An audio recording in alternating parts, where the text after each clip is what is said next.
Everyone has heard of the name Stradivarius. You know, the guy who makes the 10, 15, $20 million violins. But chances are, unless you're a violinist yourself, you probably haven't heard the names Tourte or Peccatte. But let me tell you, the price tags on these bows can be worth as much as a house. In fact, the highest price fetched for a Tourte bow was over $600,000. So the question begs, why are these sticks worth so much money? Well, there are multiple reasons, but first of all, let me show you my stick collection.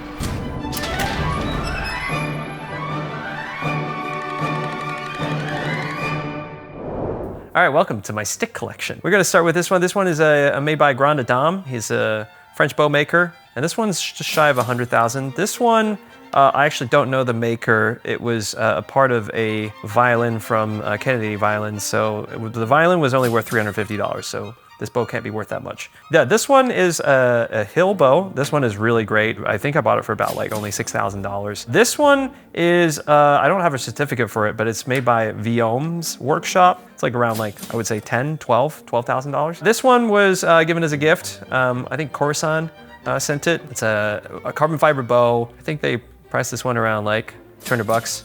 Really good for all different kinds of weather. This one is Peccatte. It was one of the names I mentioned earlier, and then this one is really expensive, around $150,000, $200,000. I got a really good price on it though, haha. And this was from my lunch earlier. Very good sticks. All right, so going back to the question, why are these bows so expensive? It's important to understand the history a little bit. The earliest bows can be traced back to the 5th, 6th century. So there was the Tang Dynasty going on in China, Erhu players were using a bow. The rebec was an instrument that was being played in the Byzantine Empire. All of them were very different, different shape, different sound, but they all had one thing in common. They were made of wood and used horsehair. So that has still to this day been passed down on tradition. The modern bows that we play today are from the end of the 18th century. A lot of the shape and reason why the modern bow looks like today is down to the repertoire, also the expanding size of the halls. Music in the Baroque era was just played for, you know, kind of noble people, aristocratic people, you know, or like in taverns. They were very small. It wasn't until later on, when around Beethoven's era, when orchestras start to become very popular, and then later on,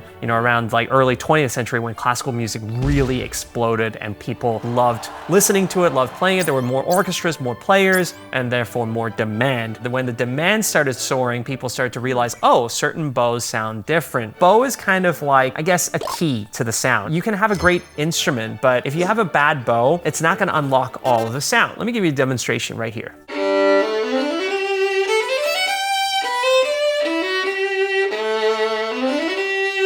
You can hear how clear this bow is. And we're gonna compare it to another bow. This one's the hill.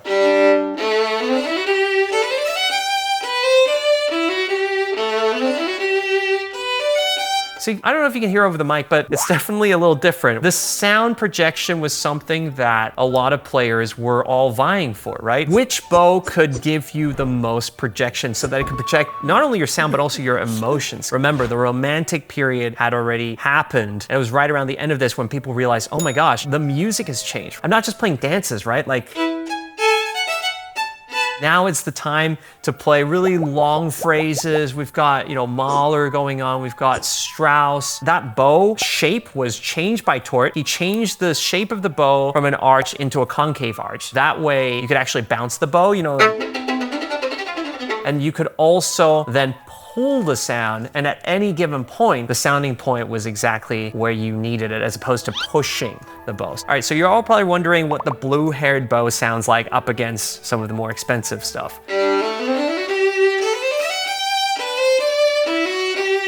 Okay, well, it's really good. It's really solid. I would say carbon fibers tend to be a little stiffer though than wood bows. This one's from the Kennedy violin bow. Yeah, it's definitely a lot softer. I think it's also softer sounding as well, although that's not necessarily a bad thing, right? Because that way your chords don't sound as crunchy. Right? And projection might not be a thing for you. So it's all down to your needs as a player, right? And what you enjoy. When I'm testing out different bows or instruments as well, I like to have others there to give me feedback. Same goes for practicing as well. And so that's why I use Tonic, as well as many other musicians from all around the world. You can open a studio on Tonic, you can invite others in, other people can come in to give you feedback, and you get to enjoy something while improving at it. So if that sounds fun to you, which I assure you it is, give it a try. It's free. You can scan this QR code on the screen, or follow the link in my description below and enjoy your practicing. All right, so let's demonstrate what a $200,000 bow can do. Let's try some Bach chaconne.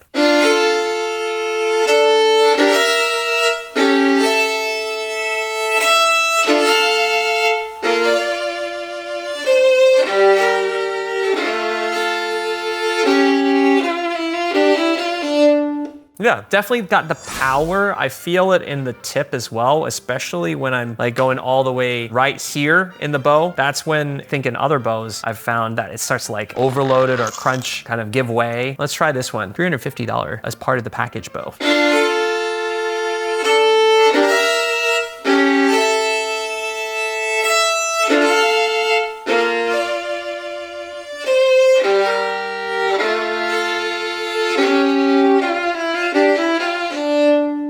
Wow, that sounds pretty good too. I guess I just sound pretty good.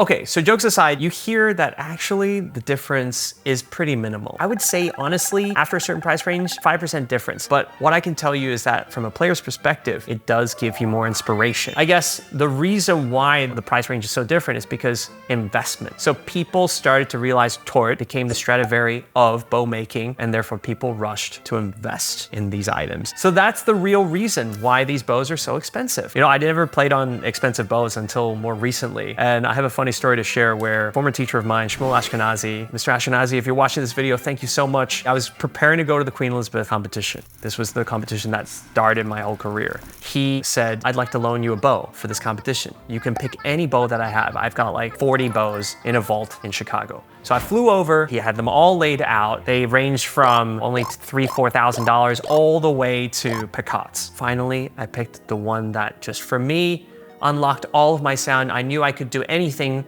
with that bow. Well, turns out that that bow was the cheapest one in his collection. For me at the time, it was exactly what I needed. So kind of like with Harry Potter, the one chooses the wizard, Harry. Maybe that's what it is. And now you know also that it's not necessarily down to money that makes you a better musician. It's down to practice. So go ahead, start practicing.